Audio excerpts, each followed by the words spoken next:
अगर बच्चा बहुत ज़्यादा ठंडा हो गया तो उसकी वजह से कभी कभी सांस कम हो जाती है, उसकी धड़कन कम हो जाती है और सडनली डेथ भी हो सकती है। अभी हम डेथ की बात करें तो जो मैक्सिमम डेथ्स होती है वो फर्स्ट 7 डेज में होती है।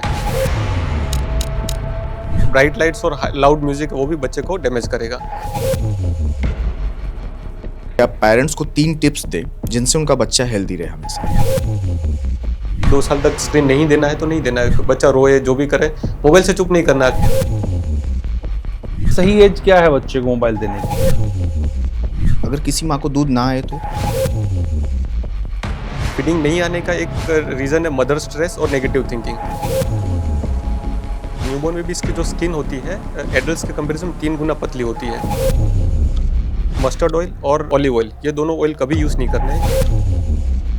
डेंजर साइंस ऐसा है कि जो एडल्ट की साइज़ का जो ब्रेन का डेवलपमेंट है 90% पहले से 5 साल में हो जाता है। तो अगर ये 5 सालों में अच्छी केयर मिली तो उनका फ्यूचर बहुत ब्राइट रहता है। पहले 6 महीने तक सिर्फ ब्रेस्ट फीडिंग देना है। ब्रेस्ट फीडिंग के अलावा कुछ नहीं, पानी भी नहीं देना है। अच्छा, पानी भी नहीं देना? पानी भी नहीं। बट इतना ध्यान रखना है कि 2 साल से छोटे बच्चों को और 1 साल तक नमक नहीं देना है। 2 महीने का बच्चा है और वो सोशल स्मेल नहीं देता तो एक डेंजर साइन है। अगर 3 महीने पे उसका हेड कंट्रोल नहीं है तो एक डेंजर साइन है। 6 महीने का बच्चा सपोर्ट के साथ नहीं बैठ सकता। 9 मंथ का बच्चा भी। एक गरीबों का टीका होता है वैक्सीनेशन, एक अमीरों को होता है। आप डॉक्टर के पास जाओ, बोलेगा ये 5,000 रुपये का इंजेक्शन है, इसमें बच्चे को दर्द नहीं होगा। ये 1,500 रुपये का, इसमें लगवा लो, उसको बुखार आएगा, इसको दवा पिला देना। मैं आइडियली पेन वाला इंजेक्शन रिकमेंड करता हूँ। नॉर्मल डिलीवरी वाला बच्चा ज़्यादा स्ट्रॉन्ग, उसकी इम्यूनिटी ज़्यादा बेहतर होती है, सी सेक्शन वाले की कम होती है। ऐसा होता है? आपने एक बहुत अच्छा प्रोडक्ट बनाया, जैसा मैं देखा और पढ़ा। विटामिन्स, ये क्या है और क्यों इंट्रोड्यूस करना पड़ा? तो आपने डोकरा नाम से भी एक प्रोडक्ट लॉन्च किया है, तो उसका कोर मिशन मतलब इम्पैक्ट क्या है, पर्पस क्या है? जो अमेजोन, फ्लिपकार्ट, फर्स्ट क्राई सारे है, प्लस हमारा वेबसाइट है vitamins.in और docura.in, वो दोनों साइट्स पे मिल जाते हैं।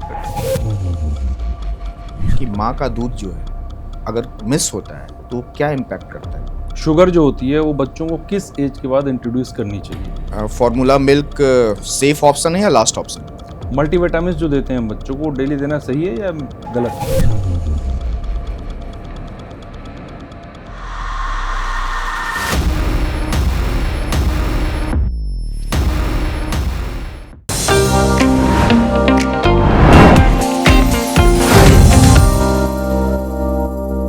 नमस्कार, पॉडकास्ट वाला पर आपका बहुत स्वागत है। मैं धर्मेंद्र द्विवेदी और मेरे साथ मेरे को होस्ट अभिषेक कुमार नीलमणि हैं। नमस्कार। अभिषेक, एक बच्चा जो होता है ना, वो एक घर का ही भविष्य नहीं होता, पूरे देश का फ्यूचर होता है कि अगली जनरेशन जो होती है। लेकिन सवाल यह है कि क्या हम अपने बच्चों को सही मेडिकल केयर दे रहे हैं? क्या भारत का जो पीडियाट्रिक सिस्टम है, बच्चों का जो ट्रीटमेंट का तरीका होता है या उनकी देखभाल का होता है, क्या वो वाकई वर्ल्ड क्लास है? एक्चुअली क्या है ना कि आज की तारीख में पेरेंट्स भी बहुत कंफ्यूज हैं कि वैक्सीनेशन से लेके स्क्रीन टाइम तक, न्यूट्रिशन से लेके मेंटल हेल्थ तक, क्या दिया जाए और क्या नहीं दिया जाए। मतलब उनके मन में सवाल बहुत सारे हैं। आज उन सारे सवाल का जो उन्हें जवाब मिलेगा। क्यों? क्योंकि आज हमारे जो स्पेशल गेस्ट हैं ना, उन्होंने कम से कम लाखों बच्चों के सेहत में सुधार कर दिया अब तक अपने एक्सपीरियंस से। बिल्कुल। अच्छा, तो आज जो बात होगी वो सिर्फ बात बुखार और दवा तक ही सीमित नहीं होगी।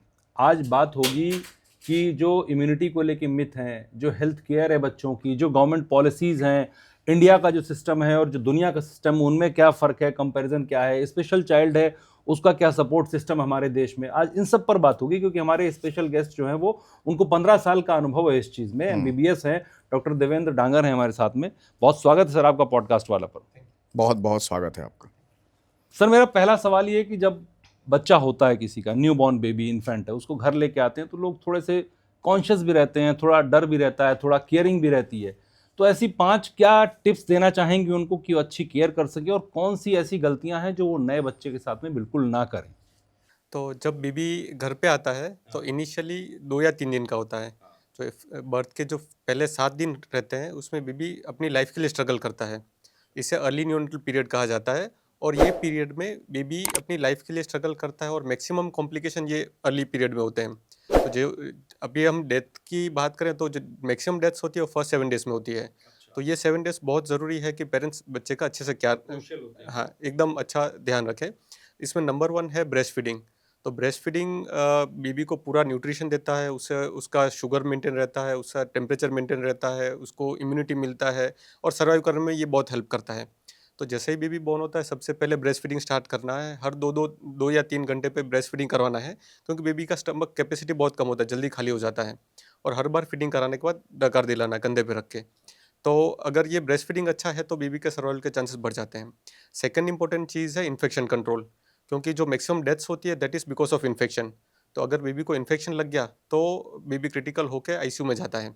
तो ये मेंटेन करना है कि लोग ज़्यादा इकट्ठा नहीं हो, हाथ धोए बिना बच्चे को टच नहीं करें और कोई बीमार है घर में जिसको सर्दी खांसी है वो बच्चे से दूर रहे, क्योंकि वो हल्का सा इन्फेक्शन बेबी को क्रिटिकल इन्फेक्शन कर सकता है। थर्ड इंपॉर्टेंट चीज़ है थर्मो रेगुलेशन। थर्मो रेगुलेशन यानी टेम्परेचर को मेंटेन रखना। तो न्यूबॉर्न बेबी का जो टेम्परेचर रहता है that is 36.5 to 37.5 degree Celsius. तो ये रेंज में रहना चाहिए। अगर बच्चा बहुत ज़्यादा ठंडा हो गया तो उसकी वजह से कभी कभी सांस कम हो जाती है, उसकी धड़कन कम हो जाती है और सडनली डेथ भी हो सकती है। बच्चा ठंडा है, दूध पीते पीते एस्पिरेट करके सडनली डेथ भी हो सकती है। बेबी को ज़्यादा रैप करके रखा तो उससे बेबी का टेम्परेचर ज़्यादा बढ़ सकता है। तो नॉर्मल ये टेम्परेचर है ये मेंटेन करना बहुत ज़रूरी है। फोर्थ इंपॉर्टेंट चीज़ है जो पेरेंट्स को ध्यान रखनी चाहिए that is baby sleep. Newborn babies रहते हैं 16 टू 18 आवर्स तक स्लीप करते हैं। तो ऐसे ज़रूरी नहीं है कि बच्चों को बार बार उठा के डिस्टर्ब करो। जब बेबी फीड के लिए उठता है तो अदरवाइज 3-4 घंटे हो गए तो बेबी को फीड कराने के लिए उठाना है। अदरवाइज बच्चे के साथ खेलने के लिए या फिर एंजॉय करने के लिए बच्चे को अननेसेसरी नहीं उठाना है। और पाँचवीं इंपॉर्टेंट चीज़ है कि बेबी को ऑब्जर्व करो, क्योंकि कई बार ऐसा होता है कि बेबी अनऑब्जर्व्ड कोई कॉम्प्लिकेशन में चला जाता है। बेबी का कलर ठीक है, बेबी येलो तो नहीं हुआ, बेबी के लिप्स या उसके हैंड्स है वो ब्लूइश तो नहीं हो रहे, उसका सांस तेज चल रहा है, छाती में खड्डे पड़ रहे हैं या फिर वो सुस्त लग रहा है एकदम या फिर कन्वल्जन्स आ रहे हैं। तो ये सब चीज़ें देखनी है। इसमें कुछ भी डाउट लगे तो तुरंत डॉक्टर के पास जाना है। तो ये इंपॉर्टेंट चीज़ें ध्यान रखनी है। और जो गलतियाँ मोस्टली पेरेंट्स करते हैं तो उसमें से सबसे फर्स्ट जो मैं बोलना चाहूँगा दैट इज़ प्रीलैक्टियल फीड्स। प्रीलैक्टियल फीड्स क्या होता है कि जैसे ही बेबी बॉर्न हुआ या उसको शहद दे देते हैं या फिर गुड़ दे देते हैं या चीनी का पानी दे देते हैं। तो ये सब इन्फेक्शन तो करता है, इसके साथ क्या होता है कि ये हाई शुगर कंटेंट बेबी में जाएगा तो उसको स्टेबलाइज करने के लिए शरीर में इंसुलिन रिलीज होगा और वो इंसुलिन शुगर कम कर देगा। तो इससे रिबाउंड हाइपोग्लाइसीमिया होता है। और हाइपोग्लाइसीमिया में क्या होता है कि बच्चा का शुगर अगर कम हो गया और एक बार भी अगर सीजर्स आ गए जो खींच आती है तो फुल लाइफ के लिए बेबी का ब्रेन पे इफेक्ट हो जाता है और बेबी में भी देयर आर चांसेस को सेरेब्रल पाल्सी हो जाए। तो प्रीलैक्टियल फीड्स कभी नहीं देना है, mother feed is the best. Second चीज़ जो गलती करते हैं कि वो मदर का फीड जल्दी चालू नहीं करते हैं। इसमें ग्रांड मदर से ज़्यादा इंटरवेन करते हैं। हम लोग उनको बताते हैं कि मदर का फीड जल्दी से चालू कर दो, पर उनका यही रहता है कि 3 दिन मदर फीड नहीं आएगा, 3 दिन के बाद ही आएगा। पर सही बात तो ये है कि जैसे ही बेबी को छाती पे लगाएंगे, प्रॉपर लैचिंग करेंगे तो फीडिंग आना ही आना है, उसमें कोई प्रॉब्लम नहीं होगा। और इनिशियली जो 2 से 3 दिन जो मदर का फीड आता है इसे कोलोस्ट्रम बोलते हैं। इसमें बहुत ज़्यादा प्रोटीन होता है, बहुत सारे एंटीबॉडीज़ होती हैं, तो बेबी को सर्वाइव करने में ये हेल्प करता है। तो ये एक गलती नहीं करनी है कि उसको फीड नहीं देना और पाउडर का दूध या फिर गाय का दूध दे के बच्चे को इनिशियली शांत करो, तो मदर फीड चालू करना है। तीसरी गलती ये है कि लोग ज़्यादा इकट्ठा हो जाते हैं, घर पे बुलाने के लिए आते हैं, तो वो अवॉइड करना क्योंकि वो इन्फेक्शन कर सकता है। फोर्थ इंपॉर्टेंट थिंग इज़ कि अच्छे से बर्पिंग करना है बेबी को। हर बार फीड कराने के बाद 10 से 15 मिनट बर्पिंग कराएंगे तो बच्चा बार बार वॉमिट नहीं करेगा और इससे बेबी को कंफर्टेबल रहेगा। और लास्टली जो अभी ट्रेंड हो गया है कि बेबी घर पे आता है तो सेलिब्रेशन होता है, घर में बहुत सारी लाइट्स है, म्यूज़िक है, तो ये जो ब्राइट लाइट्स और लाउड म्यूज़िक है वो भी बच्चे को डैमेज करेगा। तो ये सब चीज़ अवॉइड करनी है। लेकिन डॉक्टर साहब पहले लेकिन इसमें शहद वहद से ओम लिख देते थे, कुछ लिख देते, वो सब क्या है, वो नहीं करना चाहिए? नहीं, वो नहीं करना चाहिए आइडियली। कुछ चीज़ें ऐसी है कि जो पहले से कस्टम चली से आ रही जुड़ी है। हुई हैं हाँ, चीज़ें। हाँ। हाँ, पर ये आइडियली रिकमेंडेड नहीं है, क्योंकि शहद जो चीज़ है वो पहले 1 साल में रिकमेंडेड नहीं है, उससे बोtulism होता है। बोtulism से बच्चे को पैरालिसिस हो सकता है। पैरालिसिस हो सकता है शहद से? आपने पहली चीज़ है मतलब दोनों में, मिस्टेक में और टिप्स में, माँ के दूध की बात की। अगर किसी माँ को दूध ना आए तो अगर मदर कॉन्शियस है तो फीडिंग आना ही आना है, उसमें कोई ऐसी चीज़ नहीं है कि उसको ये तकलीफ है तो फीडिंग नहीं आएगा। फीडिंग नहीं आने का एक रीज़न है मदर स्ट्रेस और नेगेटिव थिंकिंग। अगर मदर पॉजिटिव सोचती है और अगर लैचिंग अच्छे से करवाते हैं तो आ जाएगा। इसमें कैसा रहता है कि इसके रिफ्लेक्सेस होते हैं, जैसे बेबी सक करता है तो इसके रिफ्लेक्सेस से ब्रेन तक मैसेज जाता है और ब्रेन से ऑक्सीटोसिन रिलीज होता है और वो ऑक्सीटोसिन से अपने आप फीड आना शुरू हो जाता है। तो अगर बेबी का बॉर्न हुआ तो फीडिंग आना ही आना है। आपने देखा कोई एनिमल्स को कि कोई जानवर को फीड नहीं आया और बच्चा मर गया, क्योंकि वो लोग इतना सोचते नहीं है। हम लोग ज़्यादा सोचते हैं, ज़्यादा टेंशन लेते हैं, फीड नहीं आएगा, ये बोलेगा अभी फीड नहीं आएगा, उसको डब्बे का दूध दे दो, ये सब। पर अगर कोई मेडिकल इमरजेंसी है, मदर आईसीयू में है, मदर नहीं है, तो फिर फार्मूला फीड है वो दे सकते हैं।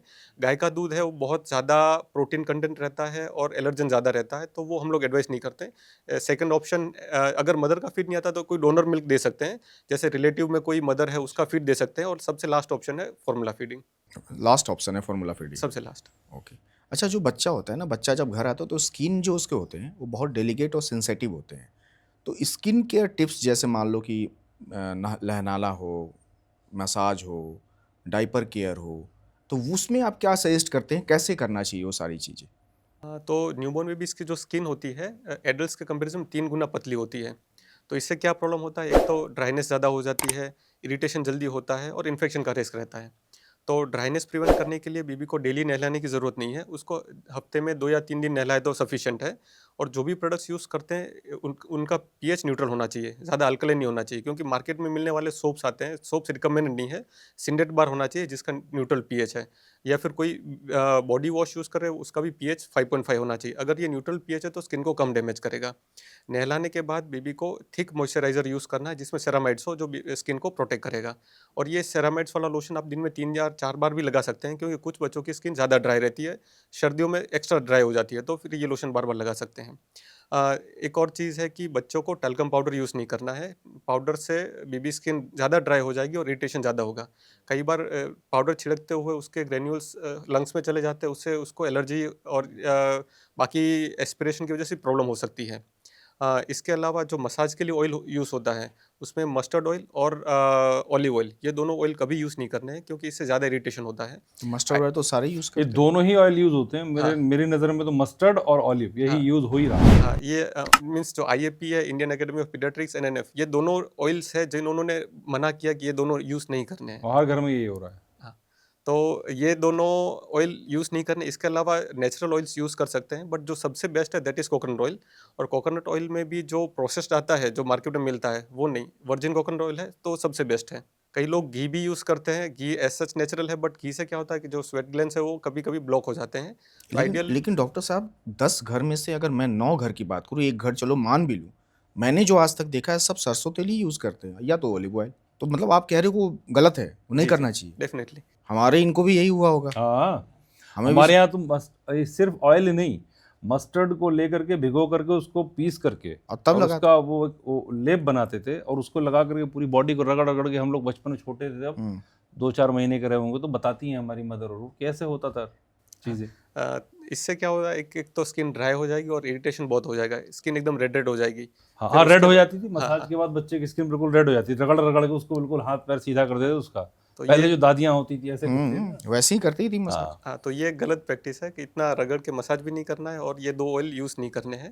तो आप कोई भी नेचुरल ऑयल्स यूज़ कर सकते हैं जो प्रोसेस्ड नहीं हो वैसे वाले, या फिर आइडियली कोकोनट ऑयल आप यूज़ करेंगे तो बेटर है। अच्छा डॉक्टर साहब, होता है जब बच्चा होता है कई बार बोल नहीं पाता, छोटा होता है, तो कुछ सिम्टम्स होते हैं जो जिसको कई बार पेरेंट्स परेशान हो जाते हैं देखकर, जैसे या तो मान ली बहुत हिकअप्स हो रहे हैं उसको, लूज मोशन हो गए, या वॉमिटिंग हो गई, या बच्चा रो रहा है बेवजह में बहुत देर तक। तो ये ऐसे कौन से सिम्टम्स हैं जो नॉर्मल होते हैं और जिनको देख के लगा कि अब जाना चाहिए डॉक्टर के पास? जो हिकअप्स है, स्नीजिंग है, या फिर दूध पीने के बाद थोड़ा सा दही जैसा निकालते हैं, या फिर दूध पीते पीते थोड़ा सा पीने के बाद थोड़ा सा स्टूल पास कर दे, या फिर लड़कियां हैं तो प्राइवेट पार्ट से थोड़ा सा ब्लीडिंग होना, ये सारे नॉर्मल सिम्टम्स है। इसमें कुछ करने की ज़रूरत नहीं रहती। ये कंप्लेंट्स के साथ भी कई बार पेरेंट्स पैनिक करके इमरजेंसी में आते हैं, बट ये नॉर्मल चीज़ें हैं, सभी बच्चों में होते हैं और उससे कुछ नहीं करना आता था। डेंजर साइंस ऐसा है कि जब बच्चा फीड नहीं ले पाता, बच्चा सुस्त लगता है, उसके हाथ पैर ब्लूइश हो जा रहे हैं, या फिर पीला लग रहा है बच्चा एकदम, बच्चे को फीवर आ रहा है, या फिर कन्वर्जेंस है, तो ये सारी चीज़ें इमरजेंसी साइंस है। वहाँ पे जब इमरजेंसी में डॉक्टर के पास आना रहता है। अच्छा, जब बच्चा रो रहा है बहुत, वो विदाउट रीजन कई बार बच्चे रोते हैं, उसमें पेरेंट्स बहुत परेशान भी हो जाते हैं, उसको समझ में नहीं आता क्यों रो रहा है ये। हाँ, तो इसमें जो मोस्ट कॉमन रीज़न है that is hunger cry. Baby भूखा है तो रोएगा। अगर बेबी फीड के बाद भी रो रहा है तो उसको कई बार ऐसा होता है कि मदर ने बर्पिंग ठीक से नहीं करवाया या फिर पेट में गैस भर गई है उसकी वजह से, तो बर्पिंग कराने से आराम हो जाएगा।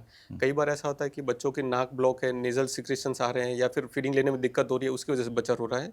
और एट टाइम्स पहले 3 महीने में ऐसा होता है कुछ एंजाइम्स है जो बेबीज के शरीर में नहीं बनते हैं, तो उसकी वजह से थोड़ा कॉलिक जैसा हो सकता है, तो इसमें कोई एंजाइम सप्लीमेंट देने की जरूरत पड़ सकती है। But otherwise it is just normal कि बच्चा कुछ कम्युनिकेशन करने के लिए सिर्फ रोना ही आता है उसको।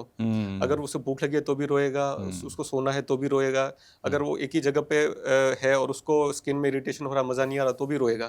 तो सबसे पहले बेबी को फीड करा लो, बर्पिंग करा लो, फिर देख लो कहाँ पे है, उसको कंफर्ट करो, उसे अच्छे से रैप करके गोदी में ले लो, तो भी मोस्टली 90% ऐसे में हो जाता है। 10% केसेस है जिसमें कभी मेडिसिन की जरूरत पड़े। ओके सर, इस देश का जो पेरेंट्स है ना, अपने बच्चे के डेवलपमेंट को लेके बहुत मतलब कंसर्न रहता है उसको, चाहे वो फिजिकल हो, चाहे मेंटल हो, चाहे इमोशनल हो। तो क्या साइंटिफिक और सही तरीका एक 0 से 5 साल के बच्चे का डेवलपमेंट का तरीका होगा? कैसे उसका विकास हो, क्या करे, ये तीनों चीज़ें उसके पास होता रहे? तो जैसे फर्स्ट 5 इयर्स ऑफ लाइफ है, ये बहुत इंपॉर्टेंट है। इसको ब्रेन का गोल्डन पीरियड कहा जाता है।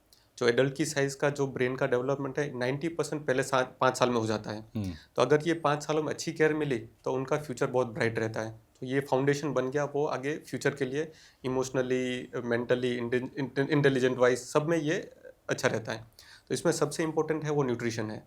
तो जैसे इनिशियली मदर का फीड दिया, फिर 6 महीने के बाद कॉम्प्लीमेंट्री फीड्स चालू किए। तो कॉम्प्लीमेंट्री फीड्स में कंप्लीट न्यूट्रिशन मिलना चाहिए, इसमें प्रोटीन्स भी एडिक्वेट होने चाहिए, एसेंशियल फैट्स भी होने चाहिए और सारे मैक्रोन्यूट्रिएंट्स माइक्रोन्यूट्रिएंट्स आएंगे। अगर अच्छा न्यूट्रिशन मिला तो उनका ग्रोथ अच्छा होगा।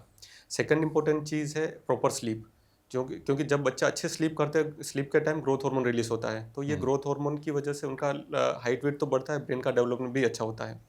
Third important thing is interaction with the kids. तो किड्स के साथ बात करना है, उनके साथ खेलना है, उनको कहानी सुनाओ, उसके साथ गाना गाओ, सो खेलो, तो उससे उनका ब्रेन के कनेक्शंस इंप्रूव होंगे और उनका डेवलपमेंट ब्रेन का जो होगा वो डिफरेंट लेवल का होगा। इसके साथ और है एक आउटडोर एक्टिविटीज़ जो किड्स में बहुत इंपॉर्टेंट है। इससे उनका मोटर कोऑर्डिनेशन है, फिजिकल स्टेबिलिटी है, ब्लड सर्कुलेशन है, ये सब इंप्रूव होगा।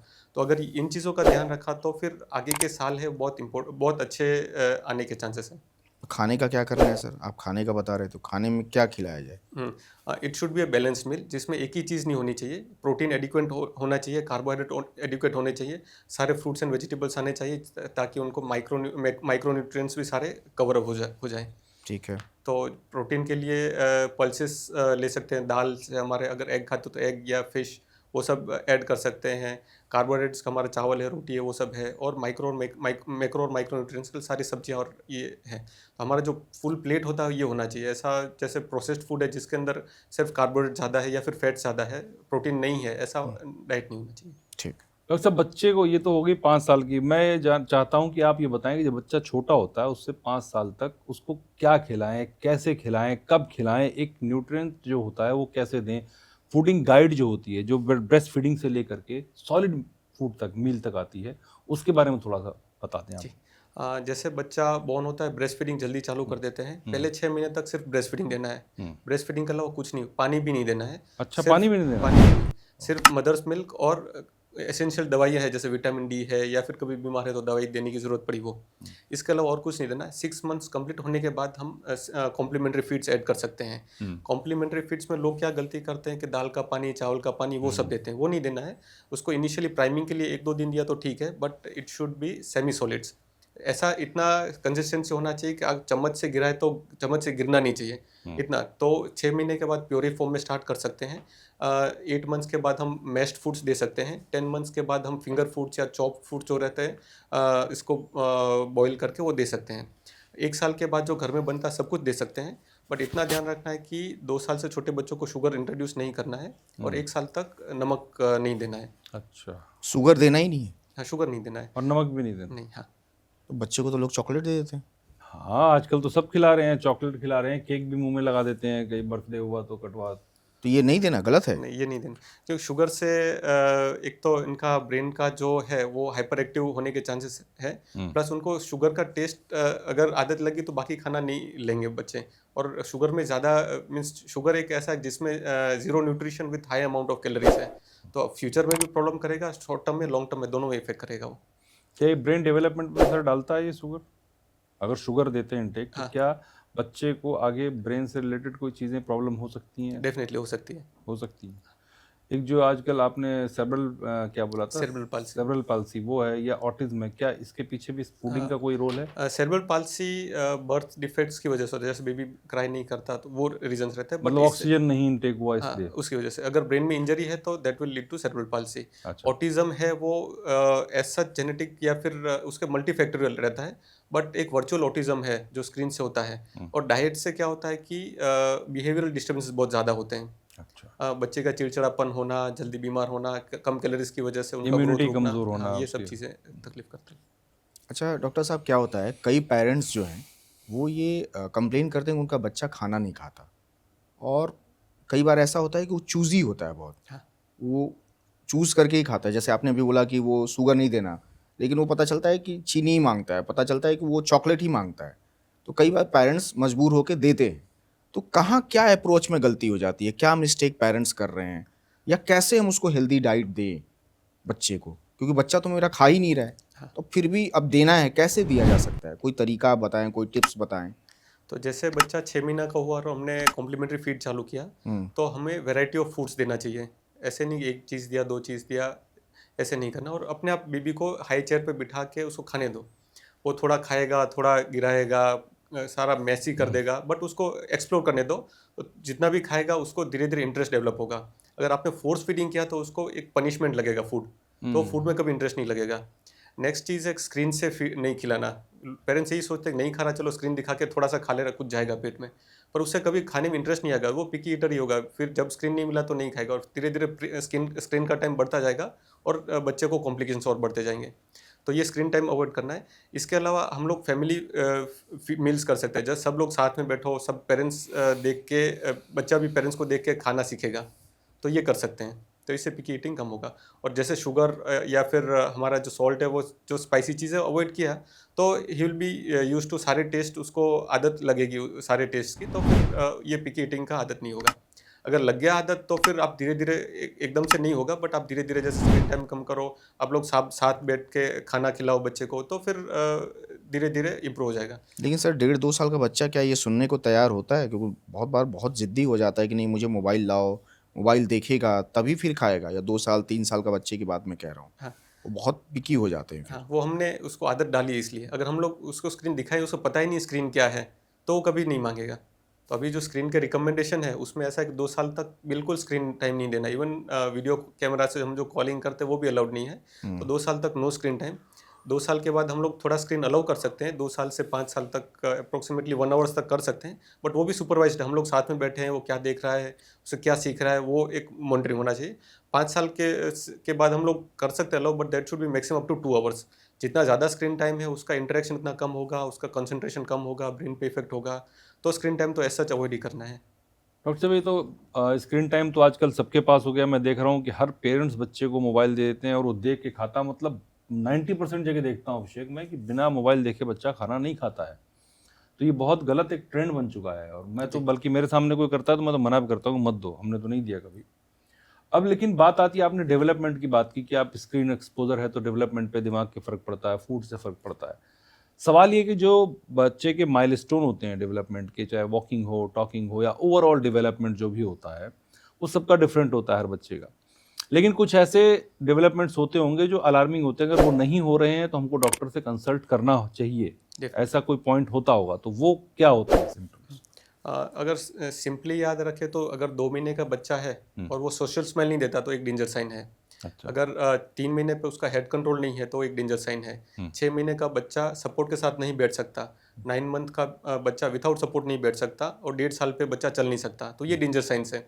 बाकी माइलस्टोन्स में थोड़े वेरिएशन है। कोई बच्चा 9 महीने पे चलना सीखा, कोई 11 महीने पे, कोई 13-14 महीने पे चलना सीख गया, तो ये वेरिएशन है। पर अगर ये लिमिट्स क्रॉस हो गए, इस तक नहीं आता, तो डॉक्टर को कंसल्ट करना है। स्पीच में सिमिलरली 6 महीने का बच्चा अगर कोई बेबलिंग नहीं करता, 1 साल का बच्चा है मामा बाबा इतना भी नहीं बोल पाता, या फिर 2 साल का बच्चा शॉर्ट फ्रेजेस नहीं बोल पाता, तो ये एक डेंजर साइन है। इसके अलावा ऑटिज्म के केसेस अभी ज़्यादा बढ़ रहे हैं, और इसमें ऑटिज्म में कैसा होता है कि बच्चा आई कांटेक्ट ही नहीं करेगा, अच्छा। माइलस्टोन्स डिलेड होंगे प्लस आई कांटेक्ट नहीं करेगा, तो ये डेंजर साइन है, आपको डॉक्टर को मिलना चाहिए इसमें। नहीं तो ये कब होता है सर डॉक्टर साहब, अगर मान के चले कि बच्चा कितने साल तक चल जाना चाहिए, अगर चलने की सी बात करें तो? जैसे बताया कि चलना है 1.5 साल से पहले चलना शुरू हो जाना चाहिए, 1.5 साल तक भी बच्चा नहीं चलता तो एक कंसर्न है और डॉक्टर को अलार्मिंग सिचुएशन है अगर 1.5 साल तक नहीं चलता तो। और आई कांटेक्ट कब नहीं करता है वो? आई कांटेक्ट नॉर्मली जो 2 महीने का बच्चा है वही आई कांटेक्ट और ये सब करता है, और जैसे बच्चा बड़ा होता है तो वो आई कांटेक्ट अवॉइड करता है, थोड़ा सा लोगों के साथ सोशलाइज नहीं करता, लोगों से दूर भागता है, या फिर वो अपनी गेम में अकेले रहता है, चीज़ें घुमाता रहता है, तो ये सारे ऑटिज्म के अर्ली साइंस है। अच्छा, अकेलापन अर्ली साइन है इसका? जी जी। बच्चे अगर अकेले रहते हैं तो? अब एक पेरेंट्स में होता है कि डॉक्टर साहब की फीवर को लेके बहुत कंफ्यूज रहते हैं वो। अब उनको समझ में नहीं आता है कि वायरल है या बैक्टीरियल है। अब उसमें क्या होता है, लोग एक वो पाउडर वाला जो एंटीबायोटिक्स है ना, बहुत सारे घरों में आप देखेंगे रखा हुआ रहता है पहले से ही, जैसे ही फीवर आया कि 100 के आसपास आया तो वो तुरंत दे देते हैं। तो ये एक तो मुझे लगता है ये गलती है जी। लेकिन कैसे कोई पेरेंट डिफरेंट करे, अपने आप को डिफ्रेंशिएट करे कि ये वायरल है या बैक्टीरियल है?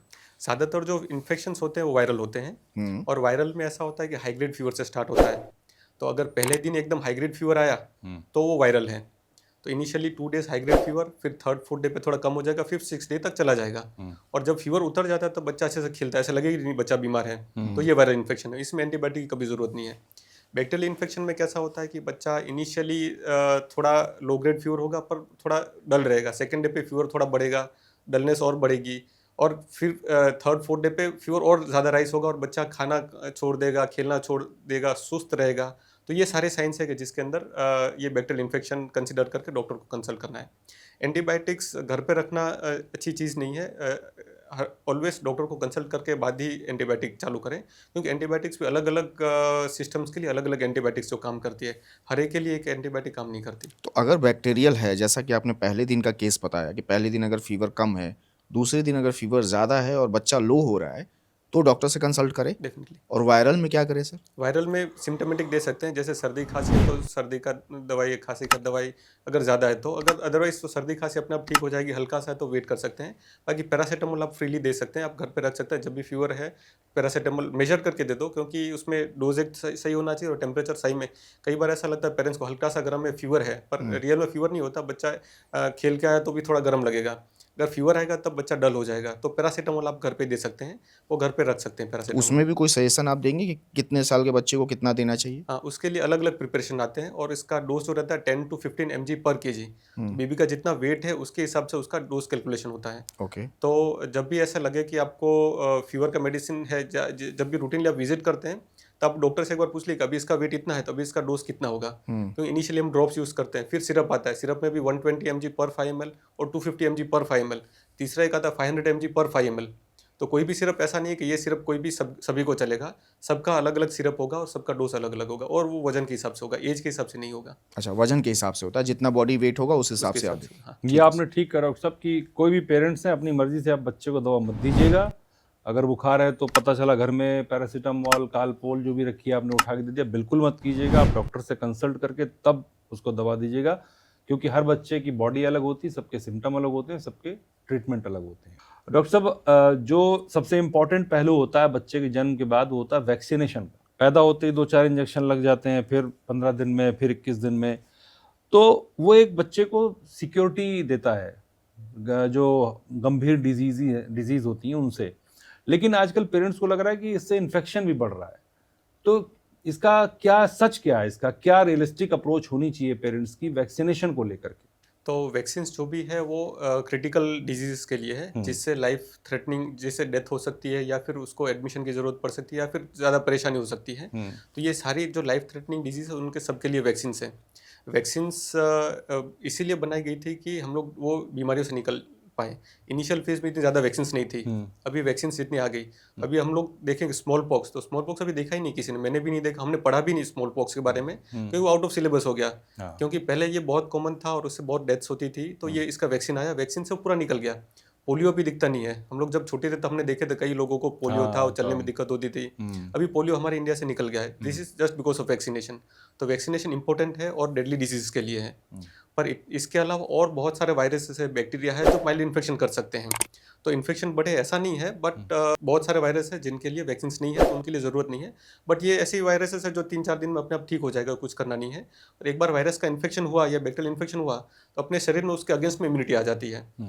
वैक्सीन बेसिकली क्या करता है, वैक्सीन में जो बीमारी है उसके किल्ड बैक्टीरिया या फिर लाइव अटेन्यूटेड बैक्टीरिया या फिर वायरसेस हम लोग इंजेक्ट करते हैं शरीर के अंदर, ताकि शरीर के अंदर उसके अगेंस्ट रिस्पॉन्स आए और उसके अगेंस्ट मेमोरी आ जाए। मेमोरी टी सेल्स जो बोलते हैं वो डेवलप हो जाते हैं, ताकि वो रियल में वो बीमारी आए तो हमारा शरीर उसके सामने लड़ सके। डॉक्टर साहब, लेकिन मुझे ये नहीं, आपको नहीं लगता कि बेवजह जो बीमारी मुझे नहीं है वो आएगी कि नहीं आएगी बाद की बात है, और मैं अपने बॉडी को मेडिकल स्टोर बना करके उसमें बच्चे को इंजेक्शन भरता रहूं, हेपेटाइटिस का, रेबीज़ का, और क्या क्या पता नहीं डिप्थीरिया का, किस किस चीज़ का, तो ये ज़रूरी है क्या ये करना? डेफिनेटली, क्योंकि ये ऐसी बीमारियां हैं कि अगर लग भी गया तो सर्वाइवल चांसेस बहुत कम हो जाते हैं। डिप्थीरिया में एंटी डिप्थीरिया सीरम आ जाता है, उसमें गले के अंदर सूजन आ जाती है और रेस्पिरेशन बंद हो सकती है।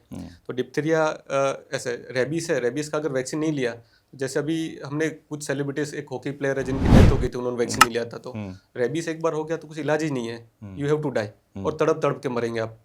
तो ऐसी कई बीमारियां हैं कि अगर वैक्सीन नहीं लिया तो परेशानी होगी। तो इट इज़ बेटर कि हम लोग उसको अवॉइड करें। So it is a kind of immunity हम लोग जो आर्टिफिशियली बिल्ड कर रहे हैं शरीर के अंदर। मतलब पहले से छतरी लेके तैयार रहिए आप। छतरी लेके तैयार है, लेकिन डॉक्टर साहब मुझे आपको नहीं लगता पहले इतने चीज़ें नहीं थी, लेकिन फिर भी आदमी ज़्यादा हेल्दी था, और आज इतनी चीज़ें हम लगा रहे बच्चों को, उसके बाद बच्चे उनकी इम्यूनिटी ख़त्म हो चुकी है, वो रोज़ बीमार होते हैं, ऐसा क्यों हो रहा है? हाँ, इम्यूनिटी जो कम हो रही है that is because of our diet and our lifestyle. अच्छा। हम लोग डाइट में कैसे इनिशियली हम लोग कैसे घर खेत बाड़ी का ताज़ा खाना खाते थे, हेल्दी रहते थे, पूरा दिन खेलते थे, कूदते। अभी क्या है, बच्चों का मैक्सिमम टाइम टीवी या स्क्रीन के आगे निकलता है, उनको खिलाते हैं, हफ्ते में एक आध बार तो जंक फूड हो जाता है। तो ये सारी चीज़ें जो इम्यूनिटी कम ख़राब करती है। अगर स्क्रीन बंद कर दो, हेल्दी खाना दो, तो उसको इम्यूनिटी अपने आप ठीक हो जाएगा। अच्छा, वैक्सीनेशन को लेकर मेरा एक सवाल और है डॉक्टर साहब। हम जो इंजेक्शन लगाते हैं वो WHO तय करता है। हाँ। दवाएं आती हैं, इंजेक्शन बड़े बड़े महंगे जो आते हैं विदेश से आते हैं बहुत सारे। हाँ। हम जिस परिस्थिति में रहते हैं, जो हमारा क्लाइमेट है, क्या हमारे लिए वो सब चीज़ें सूटेबल हैं, या सिर्फ WHO ने तय कर दिया, बड़ी बड़ी कंपनियों ने तय कर दिया, तो हम अपने बच्चों को इंजेक्शन ठोक रहे हैं? WHO के साथ IAP भी है, इंडियन एकेडमी ऑफ पीडियाट्रिक्स। जो ये WHO को डिसीजन होता है, सारी कंट्रीज को मिला के फिर होते हैं। और WHO का जो डेटा होता है तो that is also related to different countries. तो सारी कंट्रीज से डेटा चाहता है, कहाँ पे कितनी बीमारियां हैं, उसको कैसे है। तो जो वैक्सीन इंडिया के लिए है वो सारी कंट्रीज के लिए सेम नहीं है। वही मेरा सवाल इसीलिए है। जी। तो ये अच्छे, हाँ, आप कंटिन्यू करिए आप। तो जैसे BCG का वैक्सीन लगाते हैं हम टीबी के लिए, टीबी इंडिया में कॉमन है, बट कई कंट्रीज में टीबी है नहीं, तो वहाँ BCG का वैक्सीन ही नहीं लगता। ठीक है। तो ये कंट्री के हिसाब से, कंट्री में जितनी बीमारियां नोट हो रही है उसके हिसाब से वैक्सीन जो यहाँ से रिपोर्ट होती है उसके अकॉर्डिंगली। अब इसमें एक सवाल और आता है, एक गरीबों का टीका होता है वैक्सीनेशन, एक अमीरों का होता है। आप डॉक्टर के पास जाओ, बोलेगा ये 5,000 रुपये का इंजेक्शन है, इसमें बच्चे को दर्द नहीं होगा, ये नहीं होगा, वो नहीं होगा। ये 1,500 रुपये का, इसमें लगवा लो, उसको बुखार आएगा, इसको दवा पिला देना। तो मैं कौन सा टीका लगवाऊं? बात पैसे की नहीं है, बात यह है कि मैं 1,500 वाला लगवाऊं तो मतलब ये ऐसा हुआ क्यों? मतलब होने की वजह क्या है? 1,500 और 5,000 क्यों हो गया? क्या कंपनी का प्रॉफिट है या कुछ अलग है उसमें? नहीं, ऐसे ये जो कॉम्बिनेशन वैक्सीन आते हैं जिसमें एक ही इंजेक्शन के अंदर 5-6 आ जाते हैं, तो ये थोड़े कॉस्टली होते हैं। बट जो सेपरेट होते हैं वो थोड़े सस्ते होते हैं। बट ये जो 1,500 और 5,000 का डिफरेंस था वो पहले था। अभी क्या है कि सारे कॉम्बिनेशन वैक्सीन आ गए हैं। अच्छा। और अभी कॉम्बिनेशन वैक्सीन गवर्नमेंट फ्री में दे रही है। तो हम लोग भी पेरेंट्स को यही एडवाइस करते हैं कि जो भी गवर्नमेंट में मिलते हैं वो सारे दिलवा दो। इसके अलावा जो नहीं मिलते वहाँ पे, जो नहीं मिलते वो कैसे, चिकन पॉक्स है तो चिकन पॉक्स से डेथ नहीं होनी है। इसके अलावा स्वाइन फ्लू के वैक्सीन से रहते हैं, उनसे भी डेथ नहीं होनी है, बट वो ट्रीटेबल कंडीशंस है। तो जितनी गंभीर बीमारियां नहीं है बट उससे थोड़ा सा डिस्कम्फर्ट होता है, वो प्राइवेट में मिल जाती है एक्स्ट्रा। बट जो गवर्नमेंट में जो कंपलसरी हो तो दिलवानी चाहिए। और अभी भी जो प्राइस गैप है वो अभी जो 1,500 और 5,000 का गैप था वो भी कम हो गया है because of the combination. Initially क्या होता था कि लेकिन सर 5,000 और 8,000 तो है अभी भी। ये तो मेरा पर्सनल एक्सपीरियंस है। 5,000 और 8,000 अभी भी है। ये एक दवा जिससे बुखार नहीं आएगा, जिसमें दर्द नहीं होगा, जिसमें बच्ची आपकी एकदम सेफ रहेगी, वो है 8,000 की। और जिसमें बुखार आएगा और जिसमें कुछ नहीं होगा वो 5-4। हाँ, इसमें जो कंपोनेंट रहता है इसमें पर्टूसिस का कंपोनेंट है, ए सेल्यूलर और होल सेल पर्टूसिस। तो होल सेल पर्टूसिस है उससे थोड़ा पेन फीवर ये होता है, और ए सेल्यूलर पर्टूसिस है उससे पेन फीवर थोड़ा कम होता है। उसमें भी चांसेस हो सकते हैं, बट उनका जो प्रिपरेशन है जो कंपनी बनाती है उसकी वजह से उनका कॉस्ट में इतना डिफरेंस है। बट इसमें पेनलेस में जाएं ये थोड़ा कंट्रोवर्शियल क्वेश्चन है, बट मैं आइडियली पेन वाला इंजेक्शन रिकमेंड करता हूँ, क्योंकि इससे इम्यूनिटी थोड़ा बेटर बूस्ट होता है। मेरा अगला सवाल यही था। मुझे कई डॉक्टर ने कहा, जो मेरे अच्छे रिलेशन है, परिचित है, उन्होंने कहा कि जो दर्द देता है, जो बुखार लाता है, वही लगवाओ, उसके चक्कर मत पड़ो। क्योंकि अभी स्टडीज जो इससे पहले हुई थी इसके अंदर ऐसा हुआ था कि जो ए सेल्यूलर पर्टूसिस है जिससे पेन फीवर कम होता है, उसके बाद जो पर्टूसिस का था वो एक आउटब्रेक हुआ था। तो जो पेनलेस इंजेक्शन के लिए भी जाते हैं उनको भी ऐसा रिकमेंडेड कि एक डोज आप पेन वाला लगा लो तो वो बेटर है, क्योंकि वो आपकी बॉडी को ज्यादा अच्छे से उसने इम्पैक्ट किया है। लेकिन पेरेंट्स को डराया जाता है ना कि आपके बच्चे को दर्द होगा, बेचारा बच्चे मतलब बेसिकली पेरेंट्स, हाँ एग्जैक्टली, बच्चे को मेरी तकलीफ ना हो जाए। लेकिन अब पेरेंट्स भी क्या सोचता है कि अच्छा तकलीफ ना हो, चलो लगवा दो 8,000। मैंने तो वही इंजेक्शन लगवाया अपने बच्चों को जो देसी हैं, जिनको वो इससे दर्द होगा, बुखार आएगा, मैं 2 दिन बुखार की दवा दे देंगे, कोई दिक्कत नहीं। अच्छा डॉक्टर साहब, कौन सी वैक्सीन है जो मिस नहीं करने चाहिए और कौन से वैक्सीन ऐसे हैं जो इम्पोर्टेंट है, मतलब अदरवाइज उन मिस ना करने वालों से जो लगानी ही लगानी चाहिए? हाँ, जो गवर्नमेंट में जितनी भी वैक्सीन है वो कोई भी मिस नहीं करनी चाहिए। जैसे बर्थ के टाइम BCG है, हेपेटाइटिस बी है, क्योंकि हेपेटाइटिस बी है वो फिर फाइनली कैंसर करके फिर उससे डेथ हो जाए। BCG है वो टीबी के लिए है, टीबी के लिए आपको पता है मल्टी ड्रग रेजिस्टेंट टीबी हो गया, वो हो गया तो बहुत कॉम्प्लिकेशन होते हैं। तो जो ऐसी वाली जो वैक्सीन है वो सारी गवर्नमेंट मिल जाती है, जैसे DPT है, ये सारी वैक्सीन मिल जाती है वहाँ पे, H इन्फ्लुएंजा और सारी। इसके अलावा प्राइवेट में अलग ऑप्शनल वैक्सीन है जो अगर आप लगाना है तो लगा सकते हैं। इसके अंदर स्वाइन फ्लू है, चिकन पॉक्स है, यानी वो अगर वो बीमारी हुआ भी तो इतना सीरियस कंडीशन नहीं देगी, तो वो अपने मीन्स पर्सनल चॉइस है, अगर लगाना तो लगा सकते हैं, नहीं लगाया तो भी मतलब जो भी गवर्नमेंट में मिल रही है वो सारी की सारी आप लगा के और फ्री हो सकते हैं डेफिनेटली। बाकी जब जो बीमारी आएगी उस बीमारी का आप कह रहे हैं कि वो ठीक हो सकती है, उसको क्योर किया जा सकता है। ठीक है डॉक्टर साहब, बात खाने पे आती है। बच्चों को जो हम पेरेंट्स अक्सर चाहते हैं कि उसकी इम्यूनिटी कैसे बूस्ट की जाए, कौन से फूड्स खिलाए जाए विदाउट सप्लीमेंट या कोई अननेचुरल जो चीज़ें हैं उनको, तो साइंटिफिकली प्रूवन वेज क्या है इसकी? तो अगर इम्यूनिटी नेचुरली बूस्ट करनी है तो 5-6 चीज़ों का ध्यान रखना है। सबसे पहला है ब्रेस्ट फीडिंग। ब्रेस्ट फीडिंग जल्दी स्टार्ट करना है और 2 साल से पहले बंद नहीं करना है, क्योंकि सबसे ज़्यादा एंटीबॉडीज जो है, इम्यून फैक्टर्स है और एंटी एलर्जेंस है जो ब्रेस्ट फीडिंग से मिलेंगे वो कहीं से नहीं मिलेंगे। तो 2 साल से पहले बंद नहीं, उसका कोई सब्स्टिट्यूट नहीं है कहीं। हाँ, इसका कोई नहीं है। तो 2 साल से पहले ब्रेस्ट फीडिंग बंद नहीं करना, और 2 साल के बाद कंटिन्यू करना तो भी कर सकते हैं। कई बार मदर्स 5 साल तक कंटिन्यू रखते तो हम लोग कंटिन्यू रखो, उससे कोई प्रॉब्लम नहीं है, नुकसान नहीं करेगा ब्रेस्ट फीडिंग कभी। पर 2 साल से पहले कम बंद कर दिया ब्रेस्ट फीडिंग तो एक वो बच्चे को इम्यूनिटी कम करेगा। अच्छा। और नेक्स्ट है फीडिंग उसका, जब 6 महीने पे चालू करते हैं तो उसके डाइट में प्रोटीन एडिक्वेट होना चाहिए, क्योंकि protein deficiency, zinc deficiency, iron deficiency, ये 3 चीज़ें हैं जो इम्यूनिटी कम करती है। तो अगर घर का बना सब खाना मिलेगा, सारा बैलेंस न्यूट्रिशन मिलेगा, प्रोटीन्स भी मिलेंगे, सारे मैक्रो माइक्रो न्यूट्रिएंट्स मिलेंगे, तो उनका इम्यूनिटी अच्छा रहेगा। तो एक एडिक्वेट डाइट है। Third one is proper sleep. Sleep में जैसे ग्रोथ हार्मोन का रिलीज होता है वैसे उसका इम्यूनिटी भी अच्छा रहता है, तो एक स्लीप एडिक्वेट इंपॉर्टेंट है। इसके अलावा आउटडोर एक्टिविटी से उनका सर्कुलेशन बढ़ेगा और इम्यून फैक्टर्स बढ़ेंगे उनके, और प्लस उनका हेल्थ भी अच्छा रहेगा, जैसे ओबेसिटी, ओवरवेट है, वो सब प्रिवेंट होगा। इसके अलावा अननेसेसरी मेडिसिन अवॉइड करना है, जैसे एंटीबायोटिक की जरूरत नहीं, एंटीबायोटिक दे दी तो फिर उससे इम्यूनिटी कम होगा। और वैक्सीनेशन जैसे हमने डिस्कस किया, तो they are very important source to build the immunity, जो आर्टिफिशियली हम लोग शरीर में देते हैं इम्यूनिटी, तो उससे इम्यूनिटी बिल्डअप होता है। अब सर हम पेरेंटिंग पे बात करते हैं। पेरेंटिंग क्या है, जैसे कि वर्किंग पेरेंट्स होते हैं उसमें खासकर मदर मैटरनिटी लीव जब तक लिए रहती हैं तब तक तो ठीक है, लेकिन जैसी लीव ख़त्म होती है तो उनको मतलब ये समझ नहीं आता कि हम अपने बच्चे का हेल्थ, फूड, डाइट और इमोशनल, मतलब ये सारी बॉन्डिंग को कैसे मैनेज करें और बैलेंस करें, कोई तरीका आप बताएंगे? तो जैसे 6 मंथ्स के बाद मदर काम पे जाती हैं तो वो क्या कर सकते हैं, अपना मिल्क एक्सप्रेस करके रख सकती है वहाँ पे।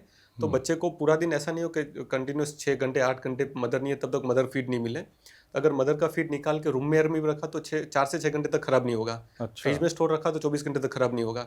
तो ये फीड दे सकते हैं। उनका जो care taker, other grand parents है या फिर कोई केयर टेकर है, तो उनको एडवाइस करके उनको लिस्ट देके इतना इतना खिलाना, ये करना है बच्चे के लिए, और ये फीड दिलाना है। फ्रिज में रखें तो 24 घंटे खराब नहीं होगा। अच्छा, ठीक है। अगर डीप फ्रीजर में रखा तो वो 6 महीने तक भी खराब नहीं होगा। अच्छा। तो ये इतना एंटीबायोटिक्स है उसमें, ऐसा कह सकते हैं? हाँ, कह सकते हैं। फिर हाँ। तो और इसके अलावा जब मदर आती है तो फिर उनको टीवी मोबाइल वो सब छोड़ के बच्चों को अटेंशन देना है, उसके लिए टाइम निकालना है और क्वालिटी टाइम होना चाहिए। अगर इतना मैनेज हो गया तो फिर ज़्यादा प्रॉब्लम नहीं होगा, क्योंकि उनका जो वर्किंग आवर्स रहते हैं 6 to 8 आवर्स रहते हैं। और कभी कभी पेरेंट्स ऐसे भी कर सकते हैं, अगर both the parents are working तो बारी बारी से वो बच्चों को थोड़ा गैप नहीं मिले, क्योंकि even fathers are very good at looking after the babies. मतलब शिफ्ट में काम करके और उसको मैनेज किया जा कर सकता है। सकते हैं। डॉक्टर साहब, हम लोग बात कर रहे थे, आजकल मोबाइल जैसे लाइफ में बहुत घुस गया है, हमारी तो घुसा ही है, बच्चों के भी घुस गया है। तो जो स्क्रीन टाइम है वो उनके मेंटल हेल्थ, उनके बिहेवियर, फ्यूचर, फिजिकल हेल्थ सबको ख़राब करता है। तो पेरेंट्स इससे कैसे निपटें इस प्रॉब्लम से? बहुत बड़ी प्रॉब्लम है ये, इसको प्रिवेंट कैसे करें? बच्चों को हम लोग मोबाइल दिखाएंगे तो उसको पता चलेगा कि ये मोबाइल है और इससे उसकी आदत लगेगी। मतलब हम लोग जब भी बच्चों के साथ हम लोग मोबाइल स्विच ऑफ करके या फिर साइलेंट मोड में रख के साइड में रख दिया, हम लोग बच्चे क्या हम लोग से सीखते हैं। बिल्कुल। हम लोग मोबाइल जब घर में मोबाइल नहीं था तब सब खेलते थे, सब सही चल रहा था। हाँ। हमारे हाथ में मोबाइल, हम लोग भी जैसे थक के आए हमने मोबाइल लेके पकड़ के बैठ गए। तो हम लोग अगर हमारा नेचर चेंज करेंगे तो बच्चों की आदत आराम से निकल जाएगी। प्लस जो गाइडलाइंस है कि 2 साल तक स्क्रीन नहीं देना है तो नहीं देना है, बच्चा रोए जो भी करे मोबाइल से चुप नहीं करना। काफ़ी तरीके हैं जिससे चुप कर सकता है बच्चों को। उसके साथ खेलो, उसको बाहर कहीं घुमा लो, या फिर उसको कुछ तकलीफ हो रही है तो देख लो क्या है। तो हर एक चीज़ का सोल्यूशन मोबाइल नहीं है, तो मोबाइल हम लोग अवॉइड करेंगे तो बच्चों में आराम से हम लोग निकाल सकते हैं। मतलब आप कहना चाह रहे हैं कि पेरेंट्स जो है बच्चे के सामने कम से कम मोबाइल इस्तेमाल करें, डेफिनेटली। और बच्चा वहीं से सीखता है। क्योंकि मैंने कहीं पढ़ा था या सुना था, लोग कहते हैं बच्चा वो नहीं मतलब सीखता जो हम कहते हैं, बच्चा वो सीखता जो हम करते हैं। डेफिनेटली। तो सर इसे टीवी से भी इफेक्ट पड़ता है? डेफिनेटली, क्योंकि टीवी मोबाइल दोनों यही है कि उनका जो ध्यान है वहाँ पे सिंगल इंटरेक्शन होगा। बच्चा सिर्फ देखेगा, उसको कोई रिस्पॉन्ड नहीं करेगा। हमारे साथ खेलेगा तो हम लोग ने एक चीज़ फेंकी तो उठा के लेके आएगा, तो वो ये डबल वे इंटरेक्शन होगा। डायलॉग होगा, बात भी होगी। हाँ, तो हाँ, उधर मोनोलॉग है। मोनोलॉग होगा। आप ये कह रहे हो कि बच्चे के साथ ही खेलो, बच्चे के साथ कुछ ऐसे जो भी काम कर सकते हो वो करो, ताकि वो धीरे धीरे खत्म हो जाए। नहीं, और दूसरा उसका डेवलपमेंट होगा ना, बच्चा जब इंटरेक्ट करेगा तो उसका ब्रेन डेवलप होगा। अभी क्या है कि सिर्फ देख करके वो डम्ब हो गया, ज़ोंबी जो कहते हैं ना आजकल बच्चे बनते जा रहे हैं स्क्रीन टाइम की वजह से। देख रहे हैं मोबाइल, किसी से कोई मतलब कर नहीं रहे हैं कुछ। हमारे हर हफ्ते एक आध पेशेंट ऐसा आता है कि जिसका इधर स्पीच डिलेड हो रहा है, बच्चा बोलना नहीं सीख रहा, 2 साल का बच्चा कुछ भी बात नहीं करता। या फिर ऐसा है कि जिसको ऑटिज्म हो गया है कि बच्चा किसी के साथ नहीं खेलता, कुछ पूछो तो मारता है या फिर चीज़ें फेंकता है, किसी से इंटरेक्ट नहीं करता। कोई ऐसे बच्चे भी है जो 5 साल के हो गए, पहले एकदम सब नॉर्मल था, पर अभी स्क्रीन टाइम बढ़ गया तो अभी पहले धीरे धीरे उन्होंने खाने के लिए स्टार्ट किया, फिर वो खेलने के लिए, फिर जब बच्चा रोता तब स्क्रीन चालू कर दिया। अभी बच्चा किसी इंटरेक्ट नहीं करता, स्कूल भी नहीं जाता, स्कूल में जाता तो भी वहाँ पे सबको मारता है और एकदम चिल्लाता है, चीज़ें फेंकता है। मेंटल हेल्थ उसकी डिस्टर्ब होगी पूरी। हमारे हॉस्पिटल में एक ऑक्यूपेशनल थेरेपी सेंटर है, तो हर महीने एक नया पेशेंट एनरोल होता है because of this mobile screen time की वजह से। अच्छा, मुझे बताइए सही एज क्या है बच्चे को मोबाइल देने की? ये तो छोटे बच्चों को नहीं दे सकते, कितना बड़ा बच्चा हो तो उसको मोबाइल का एक्सपोजर देना चाहिए हमको, या दे सकते हैं? जो गाइडलाइंस है उसमें 2 साल से पहले तो बिल्कुल स्क्रीन नहीं है। 2 साल के बाद भी हम अगर स्क्रीन चालू करते हैं तो हम लोग उनके साथ बैठ के देखें वो क्या समझ रहे हैं, उससे क्या इंटरप्रेट कर रहे हैं। तो और 5 साल के बाद भी अगर हम लोग देते हैं तो मैक्सिमम 2 आवर्स, उससे ज़्यादा नहीं है। 12 साल के बाद थोड़ा सा कर सकते हैं, बट वो भी स्टडी रिलेटेड है या फिर कुछ एजुकेशनल है या फिर कुछ काम आने वाला है। क्योंकि अभी मोबाइल में इतनी गेम्स है, इतने एडिक्शंस है या फिर कितने फ्रॉड भी हो रहे हैं जो बच्चों को पता नहीं चलता। तो अनसुपरवाइज्ड स्क्रीन टाइम तो बच्चों में बिल्कुल होना नहीं चाहिए, पर जब भी होता है तो आप देखो कि वो क्या देख रहा है बच्चा, उससे क्या सीख रहा है, ये देखना बहुत जरूरी है। उसका सुपरविजन करते रहें इसको। हाँ, पर ideally it should B minimum possible. Minimum possible ना। एक्चुअली बीच में ऑनलाइन क्लासेस की वजह से बहुत ज़्यादा हो गया था। एक्सपोजर तभी से बढ़ा कोविड के बाद से ही, नहीं तो इतना यूज़ नहीं था मोबाइल का। अब बच्चों को उसी से लत लग गई, क्योंकि डेली क्लास करनी है। अब आप हर समय तो मॉनिटर नहीं कर सकते। क्लास करते करते बीच में गेम भी खेल लिया, कहीं किसी से बात कर ली, यही सब चलता रहा, तो इस वजह से बहुत डिस्टर्ब हो गया उसके बाद चीज़ें। सर मोबाइल के अलावा एक दूसरी चीज़ जो बच्चों में ज़्यादा परसेंटेज उनकी बढ़ रही है वो है जंक फूड। तो ये हमारे बच्चे को मतलब कैसे इम्पैक्ट कर रही है, कितना उनके ग्रोथ पे, उनके हेल्थ पे, उनके वेल्थ पे, मतलब उनकी दिमागी डेवलपमेंट पे कितना फ़र्क ला रही है वो? जंक फूड में मेनली होते हैं ज़्यादा कैलोरीज होती है, ज़्यादा शुगर ज़्यादा होता है, सॉल्ट ज़्यादा होता है और सब कुछ प्रोसेस्ड होता है। तो ये क्या होता है कि इससे शॉर्ट टर्म लॉन्ग टर्म दोनों प्रॉब्लम्स होती है। सबसे इन शॉर्ट टर्म में होता है ओवरवेट, ओबेसिटी। लॉन्ग टर्म में फिर हार्ट डिजीज़ है, फिर डायबिटीज़ है, ये सब होने के चांसेस है। और प्लस इससे जैसे हमने पहले भी डिस्कस किया था कि हाई शुगर कंटेंट से उनका बिहेवियर डिस्टर्बेंसेस हो जाते हैं। तो ये शॉर्ट टर्म और लॉन्ग टर्म दोनों के लिए जंक फूड अच्छा नहीं है। हम लोग गलती सबसे बड़ी क्या करते हैं कि जब भी बच्चा कुछ हम लोग सेलिब्रेट करना है तो हम लोग जंक फूड करते हैं, चलो आज पिज़्ज़ा पार्टी करते हैं, बर्गर खाने बिल्कुल चलते करते हैं। हैं। हाँ। तो ये क्या उनको एक मैसेज देता है कि ये अच्छी चीज़ है। पर हम लोग कभी ऐसे कहीं बाहर गए, कहीं नहीं मिला, हमने जंक खाना पड़ा, तो बच्चों हम लोग रियलाइज़ करवाना है बच्चों को कि हमने कल खा लिया, अच्छी बात नहीं थी, चलो अभी ट्राई करेंगे जंक फूड नहीं जाए जितना, ये अनहेल्दी चीज़ है। तो हम लोग अगर एजुकेट करेंगे बच्चों को कि ये अनहेल्दी है, ये हेल्दी है, तो बच्चा अपने आप सिलेक्ट करेगा। तो मतलब कितना खाना चाहिए? अगर एक नॉर्मल सवाल बोलूँ, एक बच्चे को कितना खाना चाहिए? हाँ, अगर कितने महीने में एक बार, हफ्ते में एक बार? ऐसा कोई रिकमेंडेशन नहीं है, बट जितना अवॉइड कर सकते हैं उतना अच्छा है, क्योंकि अगर हफ्ते में एक बार चालू किया तो फिर वो हफ्ते में 2 बार हो जाएगा, फिर हफ्ते में 3 बार हो जाएगा, धीरे धीरे ये बढ़ता जाएगा। एडिक्शन जो हर तो इससे बढ़िया बढ़ाए ना घटाए। हाँ। पर महीने में तो एक बार दिया जा सकता है, कोई दिक्कत तो नहीं हो। अगर आप कहीं ऑप्शन नहीं है दे सकते, पर उनको पता होना चाहिए कि ये अच्छी चीज़ नहीं है, इससे अच्छी हेल्थ चीज़ खराब होगी। अगर महीने में एक बार मिले तो शायद दिमाग में ये भी हो क्या ये हाँ। ठीक चीज़ नहीं है, इसीलिए सिर्फ महीने में एक ही बार मिलती है। शायद दिमाग में ऐसा जाए। डॉक्टर साहब, एक बहुत बड़ा जो मैं प्रॉब्लम देख रहा हूँ इस देश में, उसको मैं प्रॉब्लम कहूँगा। पहले नॉर्मल डिलीवरीज बहुत होती थी, आज WHO या डॉक्टर्स का भी ये मानना है, ये सिर्फ मानना है कि 10 से 15% सी सेक्शन का रेट होना चाहिए, जबकि इंडिया में ये बहुत ज़्यादा है, स्पेशली प्राइवेट हॉस्पिटल्स में। तो क्या ये ज़रूरत है या बिजनेस बन गया है? हाँ, इसके 2 रीजंस है, एक मेडिकल रीजन है, एक नॉन मेडिकल है। पहले नॉन मेडिकल डिस्कस करते हैं। नॉन मेडिकल में क्या हो रहा है अभी कि जैसे अभी के जो पेरेंट्स एजुकेटेड है वो जल्दी कंसीव करना नहीं चाहते हैं, पहले उनको करियर सेट करना, उसके बाद प्रेगनेंसी प्लान करेंगे। तो तब जब लेटर एज है तो उससे प्रेगनेंसी प्लान करने के बाद भी कभी ऐसा होता है कि प्रेगनेंसी नहीं रही, या फिर प्रेगनेंसी में कोई कॉम्प्लिकेशन हो गया, या फिर बेबी को प्रॉब्लम हो गया, हाइपरटेंशन हो गया, डायबिटीज़ हो गया, ये सब चीज़ें हैं जिसके अंदर ये चांसेस बढ़ जाते हैं। नेक्स्ट है हमारा डाइट लाइफस्टाइल अब बहुत चेंज हो रहा है, और हमारा जो पेन करने का वो है वो भी कम हो रहा है, पेन का जो पेशेंस लेवल था वो काफ़ी कम हो गया है। तो हम भी डिलीवरी रूम में जब जाते हैं तब हम लोग देखते हैं कि वो गहने वगैरह ट्राई करते हैं, 2-3 ट्राई के बाद बोलते हैं अब मेरे से नहीं होगा, आप CS ले लो। इवन पेरेंट्स भी बोलते हैं कि नहीं, इसको अभी परेशान मत करो, CS ले लो। अच्छा। तो इसकी वजह से सी सेक्शन जल्दी हो रहा है। इसके अलावा बाकी कई पेरेंट्स ऐसे वो प्लान करते हैं कि हम लोग नॉर्मल का ट्रायल ही नहीं देना, CS ही लेना है, क्योंकि हम लोग को पेन बेयर नहीं करना है। इवन कई डॉक्टर्स है वो भी ऐसा सोचते हैं, क्योंकि जो पीडियाट्रिशियन उनको पता है कि अगर बच्चा बर्थ के टाइम एस्फिक्सिया हो गया तो उसका पूरा लाइफ खराब हो जाएगा, तो वो लोग प्लान करके डायरेक्ट C सेक्शन के लिए जाते हैं। तो एक ये नॉन मेडिकल रीज़न हो गया। बाकी मेडिकल रीजंस में तो काफ़ी सारे ऐसे रीजंस है कि जिसकी वजह से CS लेने C सेक्शन के अलावा कोई ऑप्शन नहीं है। जैसे बच्चों को ब्लड कम पहुंच रहा है, या उसका ओलिगोहाइड्रोमनिस है, प्राइमी विथ कोई कॉम्प्लिकेशन है, तो फिर उसमें और कोई ऑप्शन नहीं है। बर्थ एस्फिक्सिया हो रहा है, या फिर बच्चे के हार्ट रेट कम हो रहे हैं, या फिर कुछ और मेडिकल रिलेटेड कॉम्प्लिकेशन है, तो फिर उसमें कोई ऑप्शन नहीं है। बट नॉन मेडिकल भी बढ़ रहे हैं, उसका रीज़न मोस्टली यही है। लेकिन मैंने इसमें, आप अदरवाइज मत लीजिएगा, मैंने सुना है कि इसमें कुछ डॉक्टर्स ऐसे भी जो बेवजह डराते हैं कि बच्चे का, आपका ब्लैडर जो होता है जिसमें वो रहता है, बच्चा वो फट गया, उसका यूरिन चला गया उसके मुंह में, और कुछ उसका स्टूल चला गया, ऐसे करके भी चल रहा है। आपको लगता है कि ये सब भी होता है कहीं? हर एक प्रोफेशन में ऐसा है कि कुछ जो है, पर उसकी वजह से हम लोग ये नहीं कर सकते डॉक्टर की गलती की वजह से, या फिर डॉक्टर पैसों के लिए या फिर ऐसे करते हैं। बट मे बी हर एक प्रोफेशन में ऐसा होता है कि जो 5-10% खराब है उनकी वजह से नाम खराब होता है। बट अभी जो C सेक्शन बढ़ने का रीजंस है उसमें से मेनली मेडिकल, नॉन मेडिकल, ये रीजंस है। अच्छा, एक रिपोर्ट और मैं कहीं देख रहा था, सुन रहा था कि जो C सेक्शन होता है उससे जो बच्चा पैदा होता है और जो नॉर्मल डिलीवरी से बच्चा पैदा होता है, नॉर्मल डिलीवरी वाला बच्चा ज़्यादा स्ट्रांग, उसकी इम्यूनिटी ज़्यादा बेहतर होती है, C सेक्शन वाले की कम होती है, ऐसा होता है? हाँ, इसमें एक ये है कि जैसे बेबी बॉर्न होता है और नेचुरल पैसेज जाता है, वजह से आता है, तो उसके जो बैक्टीरिया रहते हैं वो बच्चे के मुंह में जाते हैं, पेट में जाते हैं। तो C सेक्शन वाला बच्चा और नॉर्मल डिलीवरी वाला बच्चा, उनके दोनों का गट का बैक्टीरिया अलग है। तो ये बैक्टीरिया की वजह से उनका इम्यूनिटी अच्छा रहता है, एलर्जी का रिस्क कम रहता है। प्लस जो बेबी नॉर्मल डिलीवरी से बॉर्न होते हैं उनके लंग्स पूरे स्क्वीज होके आते हैं। तो जब बच्चा पेट में होता है तब उनके लंग्स पानी से भरे होते हैं, तो पूरा पानी निकल जाता है, तो उनको सांस की दिक्कत नहीं होती। बट C सेक्शन वाले बच्चों को इनिशियली 2-3 घंटे सांस की दिक्कत होती है, और कभी उसको एडमिशन करने की भी जरूरत पड़ सकती है।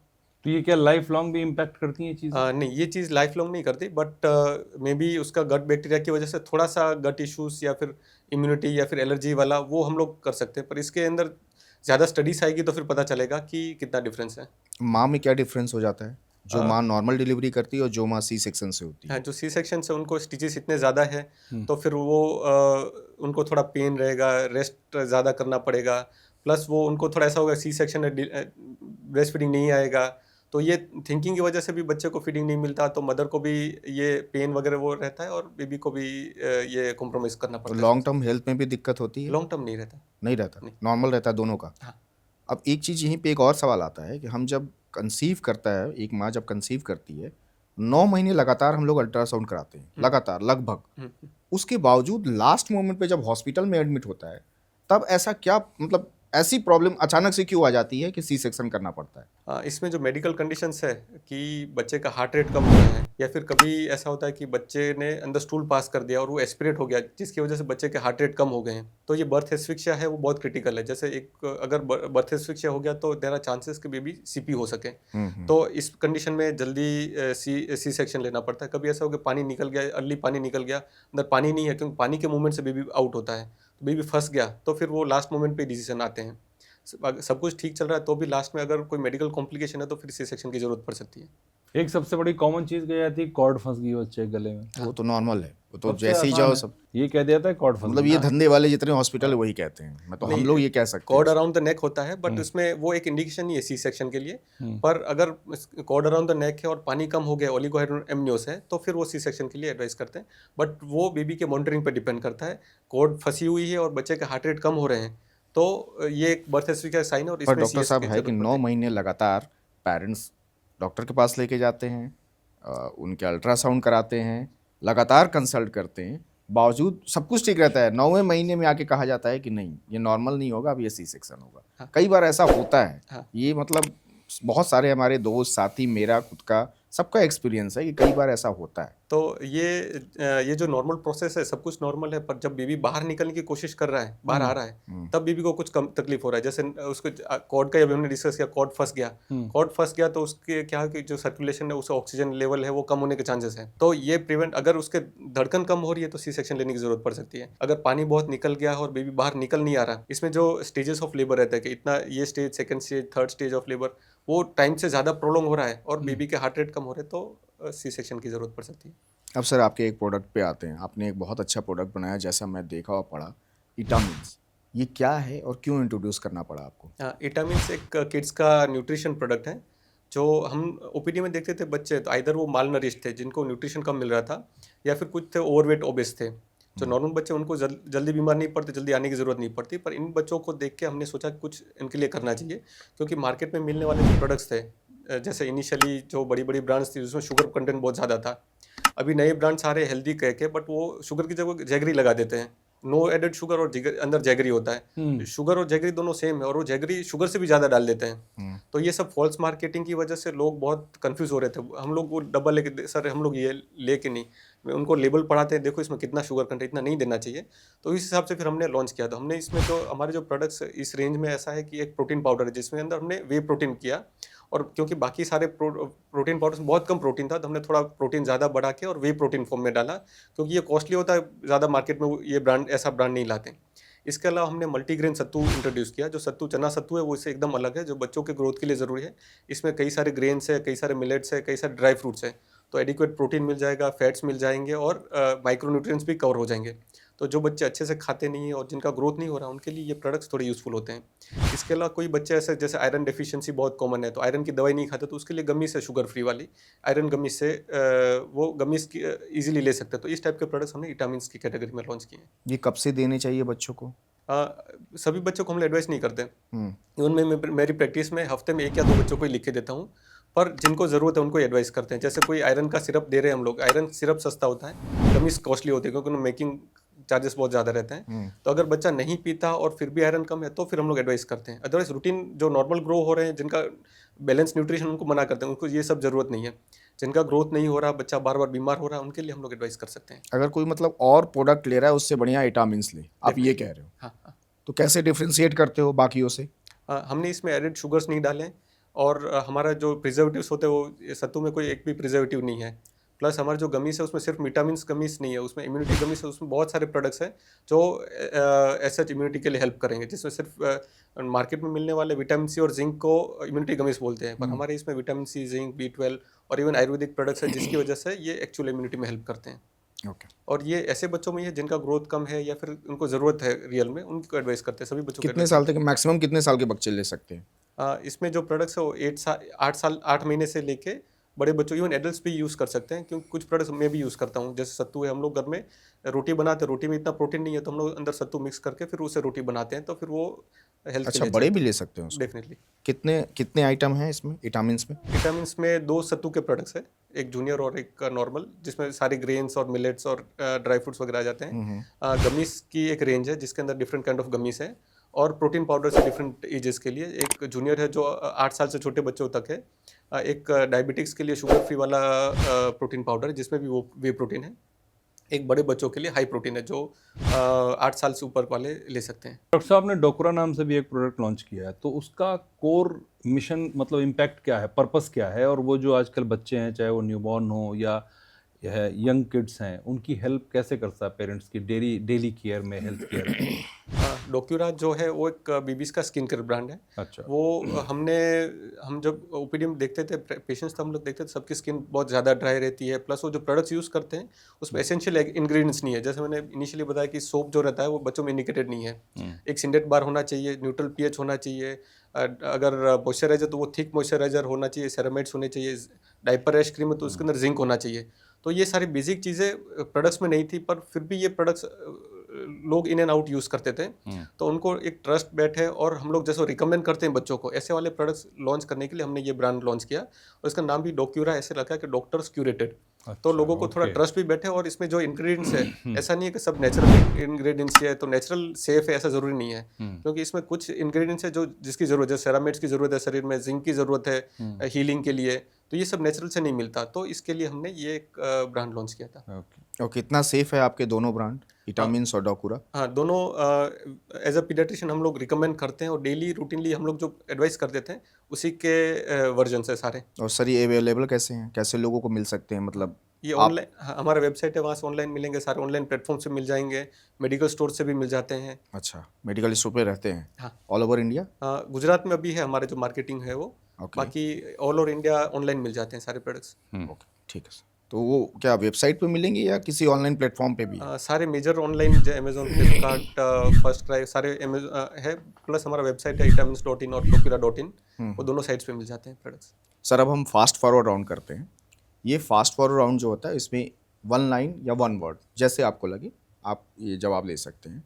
तो पहला सवाल इसमें ये है कि माँ का दूध जो है अगर मिस होता है तो क्या इम्पैक्ट करता है? इम्यूनिटी कम करेगा बच्चे का, और उसको जो प्रॉपर न्यूट्रिशन है वो नहीं मिलेगा।